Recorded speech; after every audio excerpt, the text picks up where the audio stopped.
मंडळी, दिव्यांग सहाय्यक पोर्टलसाठी आपले खूप छान कमेंट्स आलेले आहेत. खूप छान रिस्पॉन्स तुम्ही दिलेला आहे. त्यासाठी तुमचे खूप खूप धन्यवाद. मित्रांनो, त्यामध्ये बऱ्याचशा कमेंट्समध्ये असं सांगितलेलं आहे, की जे पोर्टल आहे त्यावरती लॉग इन होत नाहीये. मित्रांनो, कसं आहे, की हे पोर्टल किंवा ही साईट बऱ्याचदा जाम होते कारण खूप सारे लोकं एकाच वेळेस रजिस्ट्रेशन तिथे करत असतात, लॉग इन करत असतात म्हणून. आणि त्यामुळे 1-2 वेळेस ट्राय करा किंवा 1-2 दिवसाचा गॅप देऊन ट्राय करा. नक्की होऊन जाईल ते. तसंही पोर्टलचं अपडेशन सुरू आहे. पूर्ण अपडेट झाल्यानंतर तुम्हाला कदाचित हा प्रॉब्लेम येणार नाही. मित्रांनो, लातूर जिल्ह्यातून एक कमेंट अशी आली होती, की त्यांना गाडी घ्यायची आहे. ते दिव्यांग आहेत आणि त्यांना गाडी घ्यायची आहे. तर मित्रांनो, अर्थसहाय्य अगदी गाडी घेणं एवढं 4-5 लाखाचं अर्थसहाय्य कदाचित होणार नाही. पण अर्थसहाय्य तुम्हाला सरकारकडून मिळणार आहे. आजची आपली व्हिडिओ अर्थसहाय्याचीच आहे. 28 फेब्रुवारीला जो जी-आर निर्गमित करण्यात आलेला आहे, त्यामध्ये दिव्यांग बांधवांसाठी अर्थसहाय्य दिलं जाणार आहे. आजच्या व्हिडिओमध्ये आपण तो जी-आर बघणार आहोत. काय आहे तो जी-आर?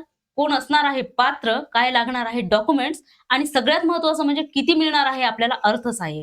ही संपूर्ण माहिती आजच्या आपल्या व्हिडिओमध्ये बघणार आहोत. मित्रांनो, ही व्हिडिओ सुरू करण्याच्या आधी मला तुम्हाला एक विनंती करायची आहे.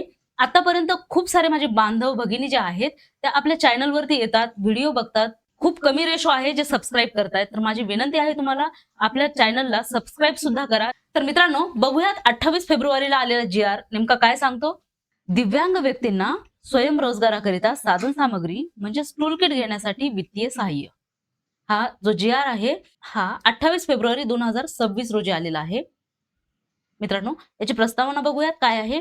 दिव्यांग व्यक्तींच्या कल्याणासाठी त्यांना समाजाच्या मुख्य प्रवाहात अंतर्भूत करून घेण्यासाठी वेळोवेळी केलेल्या अधिनियम आणि योजनांच्या माध्यमातून शिक्षण, आरोग्य, पुनर्वसन इत्यादी क्षेत्रात विविध योजना राबवल्या असल्या तरी दिव्यांग व्यक्तींना रोजगार, स्वयंरोजगार क्षेत्रात कमी संधी उपलब्ध आहेत.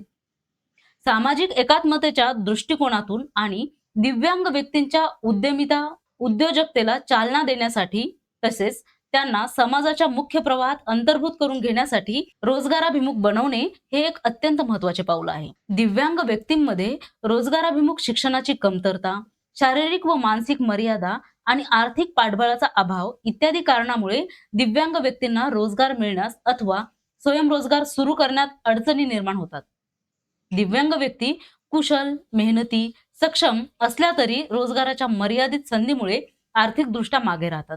अनेक दिव्यांग व्यक्तींनी ITI, MS, CEVT, PMKVY, NSDC, NULM किंवा तत्सम संस्थांकडून कौशल्य प्रशिक्षण यशस्वीपणे पूर्ण केले असले तरीही नियमित नोकरी मिळण्यात अडचणी येतात. उद्योग क्षेत्रातील मर्यादित रिक्त जागा, कार्यस्थळावरील शारीरिक अडचणी, कमी प्रवास क्षमतेमुळे नोकरी टिकवण्यातील मर्यादा तसेच स्पर्धात्मक कामकाजातील वेग या कारणामुळे अनेक प्रशिक्षित दिव्यांग व्यक्ती रोजगाराबाहेर राहतात. या जी-आर मध्ये असं सांगितलेलं आहे की या व्यक्तींना फक्त प्रशिक्षणच नाही तर त्यांना रोजगार सुद्धा उपलब्ध करून दिला जाणार आहे. तोही त्यांच्या स्किलवरती, कौशल्यावरती आधारित. उत्पादन किंवा सेवा या विभागामध्ये त्यांना नोकऱ्यांच्या किंवा स्वयंरोजगारांच्या संधी उपलब्ध होऊन जाणार आहेत. त्यांच्या कुटुंबाच्या उत्पन्नात वाढ होऊन सामाजिक समावेश, आत्मसन्मान आणि जीवनमान सुधारण्यात येईल. सदर योजना सुधारित करण्याचा प्रस्ताव शासनाच्या विचाराधीन आहे. दिव्यांग व्यक्ती हक्क अधिनियम 2016 मधील तरतुदी आणि दिव्यांग धोरण 2018 मधील प्रमुख उद्दिष्टे तसेच सध्याच्या विज्ञान तंत्रज्ञानाच्या युगात कालानुरूप नवनवीन कौशल्य शिकण्याची गरज विचारात घेऊन दिव्यांग व्यक्तींना स्वयंरोजगारासाठी साधन सामग्री म्हणजेच टूल किट घेण्यासाठी वित्तीय सहाय्य या नवीन योजनेस सदर शासन निर्णयान्वये मान्यता देण्यात येत आहे. आता आर्थिक सहाय्य काय असणार आहे ते बघूयात. स्वयंरोजगारासाठी आर्थिक सहाय्य देऊन दिव्यांग व्यक्तींच्या रोजगारात वाढ करून कौटुंबिक आर्थिक उन्नतीच्या माध्यमातून दिव्यांग व्यक्तींच्या जीवनात सकारात्मक बदल घडवून आणण्याच्या उद्देशाने प्रशिक्षित दिव्यांग व्यक्तींना स्वयंरोजगारासाठी साधन सामग्री घेण्याकरता रुपये 15,000 इतके अर्थसहाय्य देण्यात येणार आहे. तर मित्रांनो, ओव्हरऑल या योजनेअंतर्गत किंवा या शासन निर्णयाअंतर्गत तुम्हाला 15,000 रुपये इतकं आर्थिक सहाय्य मिळणार आहे. योजनेचा उद्देश काय आहे? प्रशिक्षण घेतलेल्या दिव्यांग व्यक्तींना त्यांच्या कौशल्यानुसार स्वतःच्या व्यवसाय स्वयंरोजगारासाठी लागणाऱ्या साधनांसाठी व उपकरणांसाठी अर्थसहाय्य प्रदान करणे, स्थानिक पातळीवर लघुउद्योग, सेवा व्यवसाय सुरू करण्यास प्रोत्साहन देणे. मित्रांनो, निकष काय राहतील ते आपण बघूयात. हे महत्वाचं आहे. ही योजना दिव्यांगत्वाच्या सर्व प्रवर्गासाठी लागू राहणार आहे. मित्रांनो, ही योजना सगळ्या प्रकारच्या दिव्यांगांसाठी लागू असणार आहे. अर्जदाराचे किंवा लाभार्थ्यांचे वय हे 18 वर्षापेक्षा कमी नसावे. म्हणजेच लाभार्थी हा 18 किंवा 18 वर्षापेक्षा जास्त असावा. सदर योजनेअंतर्गत अर्थसहाय्याची कमाल मर्यादा ₹15,000 इतकी असणार आहे. शासकीय प्रशिक्षण संस्था, शासनमान्य प्रशिक्षण संस्था अथवा दिव्यांग कौशल व उद्योजकता विकास केंद्रातून प्रशिक्षण घेतलेल्या दिव्यांग प्रशिक्षणार्थींना या योजनेस पात्र ठरवण्यात येणार आहे. प्रशिक्षित दिव्यांग महिलांना प्राधान्य दिले जाणार आहे. लाभार्थ्यास मंजूर केलेले आर्थिक सहाय्य त्याने प्रशिक्षण घेतलेल्या व्यवसायासाठी लागणाऱ्या साधन सामुग्रीसाठी असणार आहे. आपण म्हणतो ना मित्रांनो, आम्हाला भांडवलासाठी पैसे नाहीयेत. तर मित्रांनो, तुमचा व्यवसाय सुरू करण्यासाठी भांडवलासाठी हे पैसे दिले जाणार आहेत. पुढचा पॉइंट आपण बघूया. यासाठी कागदपत्रे काय असणार आहेत? विहित नमुन्यातील अर्ज लागणार आहे. आधार संलग्न वैध वैश्विक ओळखपत्र म्हणजे UDID कार्ड, दिव्यांगत्व प्रमाणपत्र लागणार आहे. प्रशिक्षण प्रमाणपत्र असणार आहे. अधिवास प्रमाणपत्र, साधन सामग्री म्हणजे टूल किट, आवश्यक साहित्याची यादी जे तुमच्या व्यवसायासाठी असणार आहे ती सुद्धा तुम्हाला सादर करावी लागणार आहे. त्याचबरोबर आधार संलग्न बँक खात्याचा तपशील, तुमचं बँक अकाउंट जे आहे ते तुमच्या आधारशी लिंक असणं सुद्धा आवश्यक असणार आहे. सदर योजनेसाठी लाभार्थ्याने सादर करावयाच्या अर्जाचा नमुना सोबतच्या परिशिष्ट अ प्रमाणे राहील. लाभार्थ्याने जिल्हा कार्यालयाकडे सादर केलेल्या अर्जाची सखोल तपासणी व छाननी करून अर्थसहाय्यासाठी पात्र लाभार्थ्यांचे प्रस्ताव निवड समितीच्या मान्यतेसाठी सादर करण्यात येतील. दिव्यांग व्यक्तींना स्वयंरोजगारासाठी साधन सामग्री घेण्यासाठी वित्तीय सहाय्य या योजनेचे लाभार्थी निवड मुख्य कार्यकारी अधिकारी, जिल्हा परिषद यांच्या अध्यक्षतेखाली गठीत समितीकडून केली जाणार आहे. मित्रांनो, समितीने मान्य केलेल्या पात्र लोकांची यादी हे मान्यतेसाठी आणि निधीच्या मागणीसाठी आयुक्त दिव्यांग कल्याण पुणे यांच्याकडे सादर होणार आहे. आयुक्त दिव्यांग कल्याण पुणे यांच्याकडून जिल्हानिहाय पात्र लाभार्थ्यांच्या आधार संलग्न बँक खात्यात थेट लाभ हस्तांतरण केला जाणार आहे, निधी जमा केला जाणार आहे. म्हणजेच आयुक्त दिव्यांग कल्याण पुणे विभागाकडून तुमच्या बँक खात्यामध्ये आधारशी लिंक असलेल्या बँक खात्यामध्ये डायरेक्टली तुमची हा जो निधी आहे, ही जी मदत आहे ती तुम्हाला मिळणार आहे. निधी वितरित केल्यानंतर 1 महिन्यांनी जिल्हा दिव्यांग सक्षमीकरण अधिकारी लाभार्थ्यांच्या व्यवसायाच्या ठिकाणी भेट देऊन लाभार्थ्यांचे व्यवसाय सुरू केल्याची खातरजमा करणार आहेत.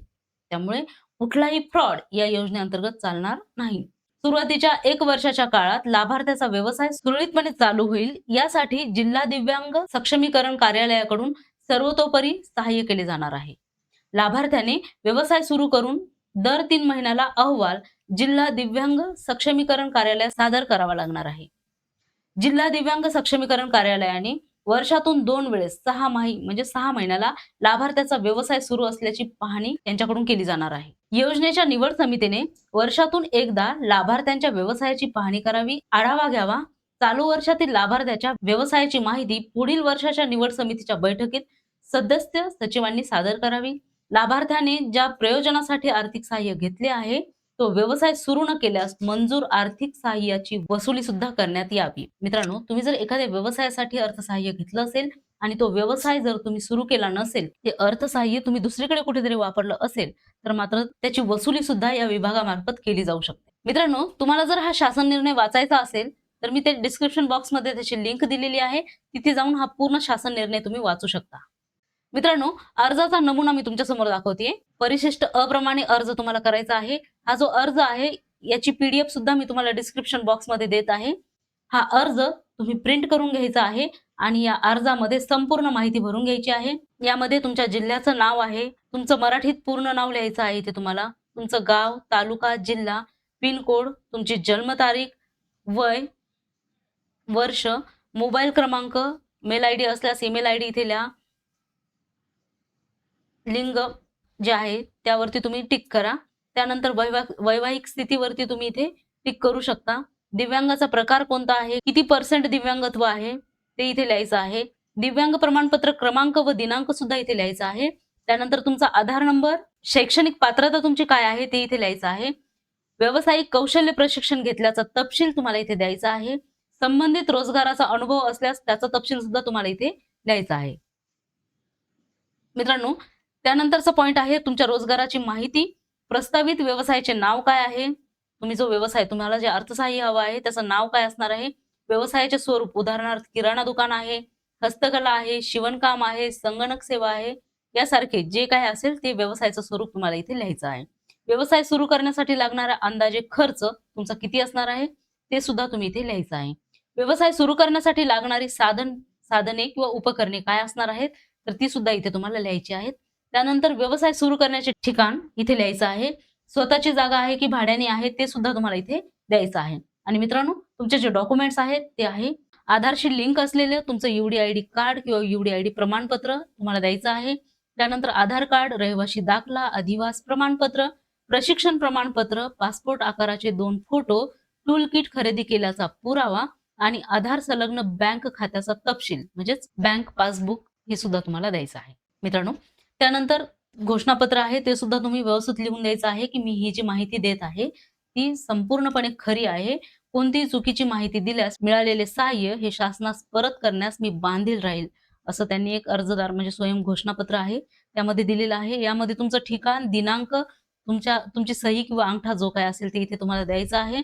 तुमच्या अर्जाचा प्राप्त क्रमांक, अर्ज दिनांक आणि त्यानंतरची ही संपूर्ण माहिती ही ऑफिस वापरासाठी आहे. ही माहिती तुम्ही भरायची नाही. तर मित्रांनो, या प्रकारे अर्ज तुम्हाला करायचा आहे.